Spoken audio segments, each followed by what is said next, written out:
Hello ভিয়াস, আমি আজকে বাংলাদেশের সোনালী আঁশ বিস্তারিত জানাবো কয়েকটা খবর।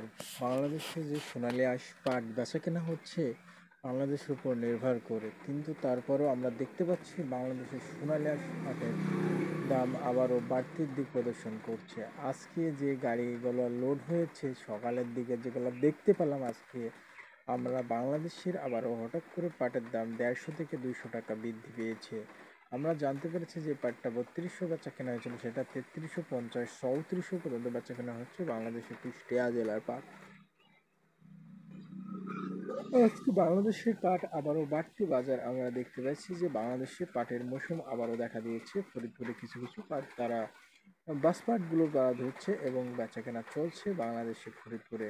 বাংলাদেশের কুষ্টিয়া জেলা থেকে ফরিদপুরে দুইটি জেলা পাটের বাজার আপডাউন বাজারটা জানাবো। আমরা জানতে পেরেছি বাংলাদেশের যে ঝুটমেল সম্পর্কে, বাংলাদেশে আজকে আমরা জানতে পেরেছি বাংলাদেশের যে ঝুটমেল, বাংলাদেশের যে খুলনা ঝুটমেল, সেখানে পাট বেচা কেনা হয়েছে। আমরা জানতে পেরেছি কুষ্টিয়া জেলার পাটের বাজার খুবই কম দিয়েছে, তারা দিয়েছে 35 থেকে 3300 টাকা পর্যন্ত পাট প্যাকেট রেট তারা কিনছে। কিন্তু পাটের উপর কুষ্টিয়া জেলার পাট তারা তারা ডিফেন্স করছে, পাটের উপরে কোয়ালিটি বুঝে পাট কিনছে, তারা কোয়ালিটি বুঝে পাটের রেট দিচ্ছে, ভালো পাটে ভালো রেট এবং খারাপ পাটে খারাপ রেট। বর্তমান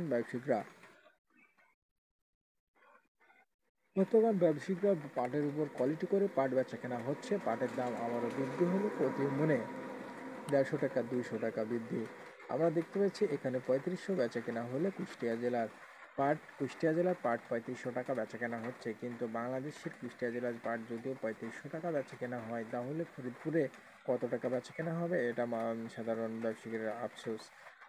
ব্যবসায়িকরা বলছে যে যদি কুষ্টিয়া জেলা 35 হয়, সেখানে 4500 টাকা পর্যন্ত বেচা কেনা হয়, এটা স্বাভাবিক।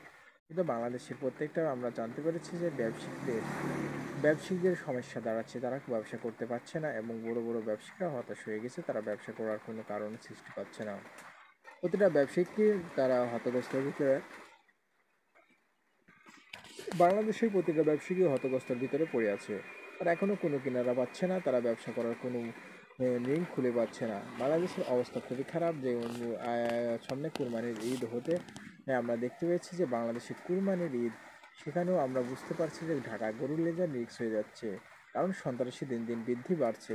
এ কারণে তারা পরিপূর্ণ ব্যবসা করতে পারছে না। বড় বড় ব্যবসায়ীরা তারা জানাচ্ছে বাংলাদেশের সন্ত্রাসী দিন দিন বাড়ছে, চাঁদাবাদ বাড়ছে, কিন্তু সব কিছু বাড়ছে, বাংলাদেশের সন্ত্রাসীরা বাড়ছে দিন দিন। ছোট থেকে ক্ষুদ্র 12 থেকে 14 বছরের বয়সের ছেলেমেয়েরাও সন্ত্রাসী করা ধরে গেছে। বাংলাদেশের অবস্থা কোথায়?